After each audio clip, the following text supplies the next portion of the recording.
ठीक है जी सर।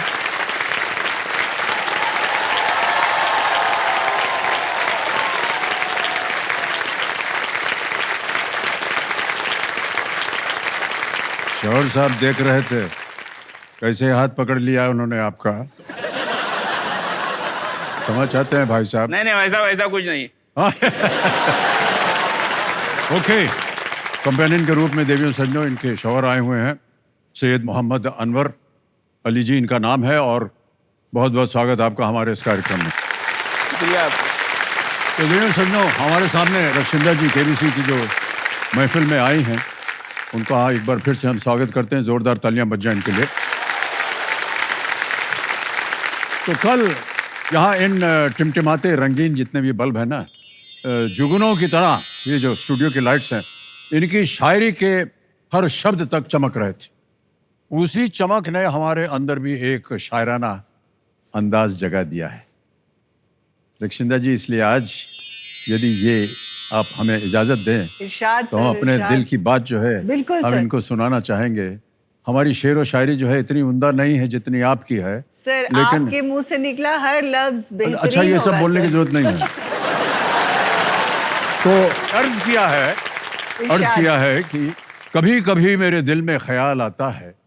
ये वो वाला नहीं है जो आपने सुना है, कल उनको सुना दिया था हमने कि कभी कभी मेरे दिल में ख्याल आता है कि जिंदगी में कुछ भी इत्तेफाक नहीं होता। जिंदगी में कुछ भी इत्तेफाक नहीं होता। गर ना होता केबीसी का ये मंच तो क्या होता। वाह वाह वाह वाह वाह वाह। कैसी होती ये मुलाकात, कैसी होती दिल की बात। Yes sir. कैसे पीते चाय एक साथ, कैसे जान पाते ये बात कि शख्सियत लाजवाब, तबीयत खुश मिजाज। रक्षिंदा अलवी जी का निराला है अंदाज, निराला है। क्या बात है। सर एक बात मैं कहना चाहूंगी सर, आपने आते ही इतना शायराना माहौल बना दिया जी। तो सर मैं आपको एक छोटी सी चीज देना चाहती थी और मैंने 2 लाइनें लिखी थी सर, वो मैं आपको समर्पित करना चाहती थी सर। जी सर आपको यहाँ आना पड़ेगा या सर हमको वहाँ आना पड़ेगा? तो नहीं नहीं, मैं हमको उधर नहीं मैं आता हूँ। हमको उठने में सर ज्यादा जिद्दोजहद नहीं, नहीं, नहीं, ये महज गुलाब नहीं मेरी उल्फत की निशानी है। ज़हे नसीब जो मुझे ये मौका मिला, ऊपर वाले की बहुत मेहरबानी है। क्या बात। क्योंकि सर आपको गुलाब देने का मौका सबको नहीं मिलता सर। बहुत बहुत धन्यवाद आपका, बहुत बहुत धन्यवाद।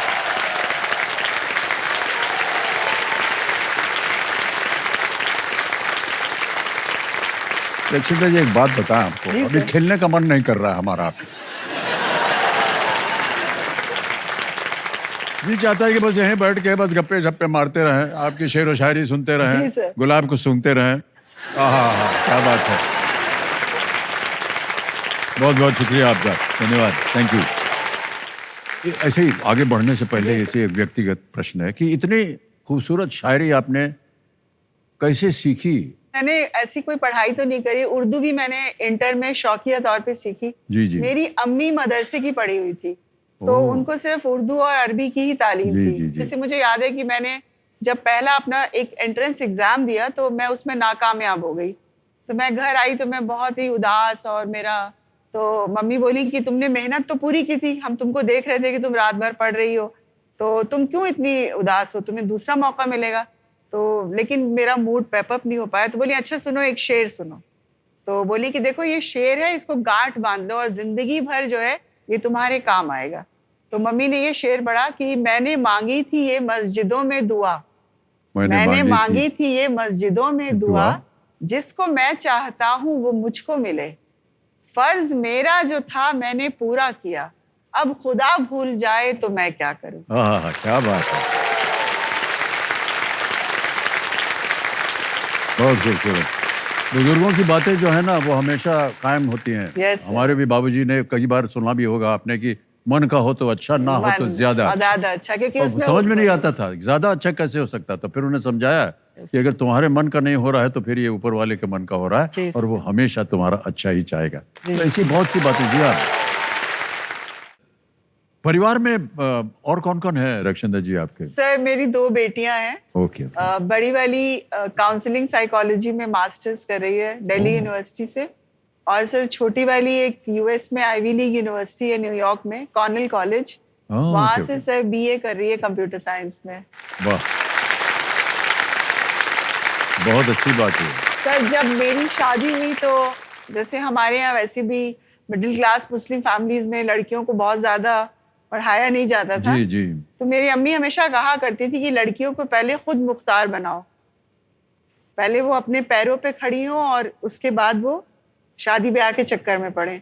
मेरी अम्मी डट के खड़ी हो जाती थी कि जब तक ये लोग खुद से नहीं कहेंगी तब तक हम इनकी शादी नहीं करेंगे। बहुत अच्छी तो बात। वही चीज मैंने सीखा कि लड़कियों को पहले हम पढ़ाएं और जब वो खुद से कहें कि अब हम सेटल होने के लिए तैयार हैं तो सर हम उन्हें शादी के बंधन में बहुत बांधें। बहुत अच्छी बात है। वाह।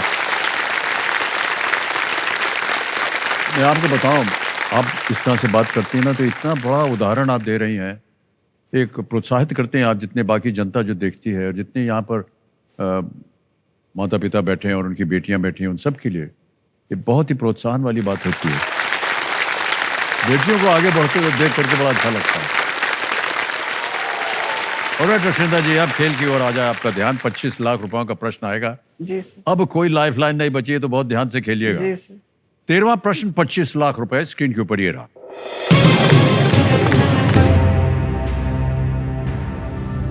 मोरक्को के एक यात्री इब्न बतूता इनमें से किस राजा के शासनकाल के दौरान भारत आए थे? During the reign of which of these rulers did the Moroccan traveller Ibn Battuta visit India? A Alauddin Khilji, B Shahjahan, C Mohammad bin Tughlaq या डी इब्राहिम लोदी। सर शाहजहां तो नहीं है। शाहजहां का जो शासन है वो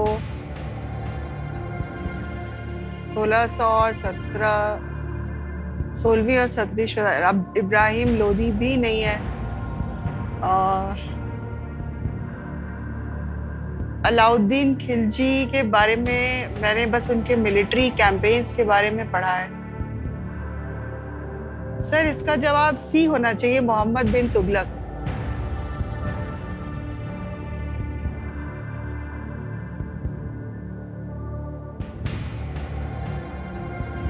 अलाउद्दीन खिलजी नहीं है। शाहजहां तो बिल्कुल नहीं है। इब्राहिम लोदी भी नहीं है। सर सी को लॉक कर दीजिए सर। मोहम्मद बिन तुगलक कह रहे हैं सी पे ताला लगाया जाए।